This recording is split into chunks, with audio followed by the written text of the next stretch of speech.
জোর করে যেটা আদায় করা না যায়, ভালোবাসা দিয়ে কিন্তু সেটা আদায় করা যায়। তো হ্যালো এভরিওয়ান, আসসালামু আলাইকুম। কেমন আছেন সবাই? আশা করছি সবাই খুব ভালো আছেন, আর আলহামদুলিল্লাহ আমিও ভালো আছি। তো এই যে আজকের আর একটা নতুন ব্লগে আপনাদেরকে স্বাগত জানাচ্ছি। তো আমি হচ্ছে সকাল সকাল ভর্তা ভাত রান্না করবো, এই জন্য রেডি হচ্ছিলাম। আর আমার মেয়ে অনেক দিন থেকে বলছিল আম্মু একটু শুটকি ভর্তা খাবো, শুটকি ভর্তা খাবো, বাট আমি করে দিচ্ছিলাম না। কারণ হচ্ছে কি, আপনারা যারা যশোর নড়াইলে আছেন তারা অবশ্য জানবেন যে আমাদের এই এলাকাটায় চাপা শুটকি মোটেই প্রিফার করে না, মানে কেউই খায় না, টোটালি কেউ খায় না, ইভেন চিনেই না। আমিও এক সময় হচ্ছে চিনতাম না, বাট যখন আমার শ্বশুরবাড়িতে যাই তখন দেখি যে হাজারটা রকমেরও যদিও রান্না করে তারপরেও শুটকিটা থাকবে। প্রথম প্রথম আমি অনেকটা কষ্ট পেতাম, ভালো লাগতো না, খাইতে পারতাম না, কিন্তু এখন একটু একটু খাওয়া শিখেছি, একটু একটু বলতে কি অনেকটাই খাওয়া শিখেছি। তো আমার মেয়েও খায়, ও খুব পছন্দ করে। ওই যে একটা কথা আছে না, রাত গুনে তাঁত বাই লোকে বলে ঝোলা। আসলে আমার মেয়ে হচ্ছে কখনো ওখানে বেশি থাকে নাই, সবসময় আমার মায়ের কাছে থাকছে। তো তারপরেও হচ্ছে ও এটা খেতে পারে, মানে পছন্দ করছে। তো আমার মারা যেহেতু একটুও খায় না, ওর বাবা খায়। তো একদিনে হচ্ছে আমি তৈরি করেছিলাম, তারপরে ও খেয়ে সেই থেকে যে শুরু করছে শুটকি ভর্তা খাওয়া। তো দেখেন ওর ফ্যামিলিতে এটা পছন্দ করে, ওর বাবা এটা পছন্দ করে, ওর চাচুরা সবাই পছন্দ করে, এই জন্য মনে হয় এরকমই হয়েছে। তো ও অনেক বেশি পছন্দ করে। তাই তো আমি হচ্ছে সব কিছু রেডি টেডি করে শুটকি ভর্তা করার জন্য রেডি করছিলাম। আর আমার বাবা মাও সেটা খাবে না, শুধু ও খাবে আর আমি খাবো।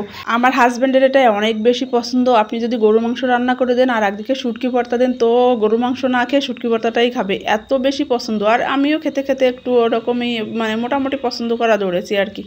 ও হচ্ছে বাহিরে চলে যাওয়ার পরে আমার বেশি একটা করা হয় না, কারণ আমি যখনই এটা ভর্তা করতে যাই তখন ওর কথা খুব মিস করি, আর আমার খুব কষ্ট লাগে, তার জন্য আমি এটা বেশি করি না। তো আজকে হচ্ছে মেয়ের জন্য ফাইনালি করতেই হলো, কি আর করা বলেন। এই যে আমার সব কিছু ভাজা টাটা রেডি হয়ে গেছে, এখন হচ্ছে পাটায় পিষে বাটবো। আমার মনে হয় পাটায় পিষে বাটলে ভর্তাটা অনেক বেশি মজা লাগে। আর আমি হচ্ছে একটা চাল কুমড়ার পাতার ভিতরে শুটকিটা দিয়ে আর কি ভেজে নিচ্ছিলাম, না হলে যদি খালি খালি কড়াইতে ভাজি তাহলে ওটা লেগে যাবে।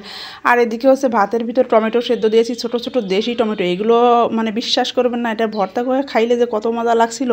কিন্তু আমি যেহেতু অনেক পরেই ভয়েসটা দিচ্ছি তার জন্য বুঝতে পারছি খুবই খুবই মজা লাগছিল। তো এই তো সব কিছু এখন আমি হচ্ছে পাটায় পিষে বেটে নিব। আপনাদের দাওয়াত রইল, যে যে শুটকি ভর্তা খেতে পছন্দ করেন চলে আসবেন আমাদের বাসায়।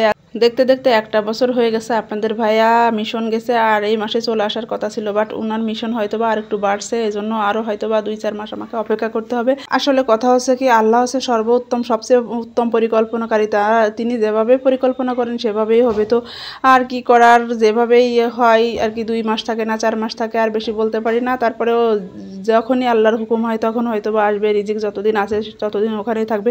তো আপনারা সবাই আমার হাজব্যান্ডের জন্য আমাদের জন্য দোয়া করবেন, আর আমিও সবার জন্য অনেক অনেক বেশি দোয়া করি। তো ফাইনালি হচ্ছে আমার ভর্তাও রেডি। এটা হচ্ছে শুটকি ভর্তা, লেবু দিয়ে রাখছি, দেখেন কতটা সুন্দর লাগছে। আর এই পাশে হচ্ছে টমেটো ভর্তা। তো আজকের মতো ব্লগটা এই পর্যন্ত থাকছে, সবাই ভালো থাকবেন।